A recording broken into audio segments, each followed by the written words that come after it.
Pagdanakaw ng mga tinaguriang batang hamog, nakunan po ng video at lalaki may edad sugatan matapos mabundol ng tricycle sa Camarines Sur.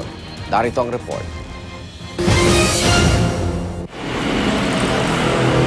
Huling-huli sa CCTV camera ang aksidenteng sinapit ng isang senior citizen sa Barangay Peña Francia, Naga City, Camarines Sur. Papatawid na sana ang 68 taong gulang na lalaking ito sa pedestrian crossing. Pero ang paparating na tricycle, dire-diretso lang ang takbo hanggang sa mabundol ang lalaki. Napaatras at gumulong pa sa kalsada ang biktima. Nangyari ang insidente sa harap ng isang ospital kaya't mabilis namang narespondehan ang biktima. Sa huli, nagawang magkaayos na magkabilang panig.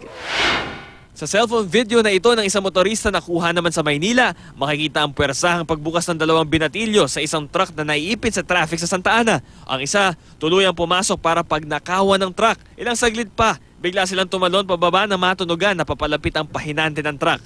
Sa isa pang video, kita ang pagtalon at pagkapit ng isang kawatan na mukaring binatilyo sa isang umaandar na truck.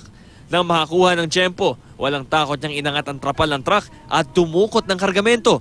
Paalala ng PNP sa ating mga motorista, iba yung ingat ang dapat gawin lalo pat papalapit na ang Kapaskuhan. Isara na maigi ang mga pinto at talian ng mga kargamento.